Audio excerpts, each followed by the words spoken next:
তাদের তো কোনো অস্তিত্ব নেই, তাদের কিভাবে সর্বদলীয় বৈঠকে ডাকা হয়? প্রথম দেখলাম যে একটা অল পার্টি লিডার্স মিটিং থেকে একটা ওয়াকআউট হয়। ভোটে ভরাডুবির পর ভেঙে খান খান তৃণমূল, তা নিয়ে তোলপাড় চলছে রাজ্য রাজনীতিতে। এবার সেই আঁচ গিয়ে পড়ল দিল্লিতেও, চলল নাটকীয় টানাপোড়েন। সংসদের বাদল অধিবেশন শুরুর আগের দিন সর্বদল বৈঠকে এনসিপিআই দলের নেতা ও মুখ্য সচেতক হিসেবে সুদীপ বন্দ্যোপাধ্যায় এবং কাকলি ঘোষ দস্তিদারের যোগ দেওয়ার বিরোধিতা করে প্রতীকী ওয়াকআউট করল তৃণমূল সহ বিরোধীরা। অধিবেশন শুরুর আগেই বিজেপি সরকারের বিরুদ্ধে সংসদে ফের অস্তিত্ব জানান দিল ইন্ডি জোট। ঐক্যের চেহারা ফুটে উঠল বিরোধী শিবিরে। আজকে আমরা অল পার্টি মিটিং এ সমস্ত অপোজিশন পার্টি আমরা আজকে ওয়াকআউট করেছি মিটিং থেকে। ऑल पार्टी मीटिंग में हमें बुलाया गया, इसीलिए हम आभार व्यक्त करते हैं। সোমবার বাদল অধিবেশন শুরুর আগে এদিন সংসদের অ্যানেক্স বিল্ডিংয়ে বসে সর্বদল বৈঠক। সেখানে এনসিপিআই এর তরফে সুদীপ বন্দ্যোপাধ্যায় ও কাকলি ঘোষ দস্তিদার যোগ দেন।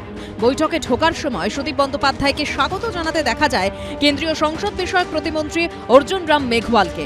এরপর বৈঠক শুরুর কয়েক মিনিটের মধ্যেই তৃণমূল সাংসদরা বেরিয়ে যান। একই সঙ্গে ওয়াকআউট করেন বিরোধী কংগ্রেস, সমাজবাদী পার্টি, সিপিএম, ডিএমকে সহ ইন্ডি জোটের সদস্য রাজনৈতিক দলের নেতারা। আজকে আমরা অল পার্টি মিটিং এ সমস্ত অপোজিশন পার্টি আমরা আজকে ওয়াকআউট করেছি মিটিং থেকে।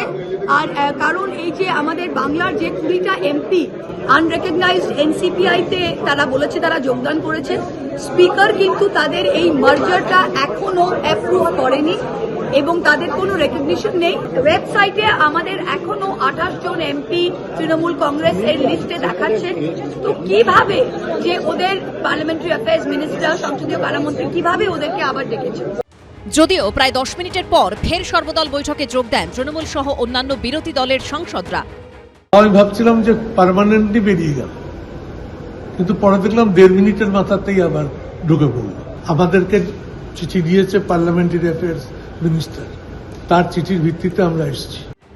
সোমবারের বাদল অধিবেশন থেকে 20 জন এনসিপিআই সাংসদের আলাদা বসার জায়গার ব্যবস্থা করা হয়েছে। আর তারই বিরোধিতা করে সংসদে ফের একবার মোদী সরকারের বিরুদ্ধে এককাট্টা চেহারা দেখা গেল বিরোধী ইন্ডি জোটের সদস্যদের। আচ্ছা, বিরোধীরা কখনো কি আপনার মনে হয় বিজেপির ক্ষেত্র হলে তারা অসংগঠিত থাকে? তারা সবসময় সংঘবদ্ধ হয়। আজকে যদি তৃণমূলকে দুর্বল করার জন্য এনসিপিআই হয়, তাহলে বিজেপি এবং ভারতবর্ষকে দুর্বল করার জন্য এই বিরোধীরাই কংগ্রেস পার্টি এনেছে। তো ভাই, রাজনীতিতে এইসব খেলা তো থাকবেই। সর্বদল বৈঠকে একাধিক ইস্যুতে আলোচনার মাঝে এদিন পুনর্বিন্যাস বিল এবং এফসিআরএ বিল নিয়ে সর্বদলীয় বৈঠকের দাবি জানিয়ে প্রধানমন্ত্রীকে চিঠি দিয়েছেন রাজ্যসভার তৃণমূলের দলনেতা ডেরেক ওব্রায়েন। বিজেন্দ্র সিংহ, হিন্দোল দে ও সুদীপ্ত আচার্যর রিপোর্ট, এবিপি আনন্দ। এবিপি আনন্দ, এগিয়ে থাকে, এগিয়ে রাখে।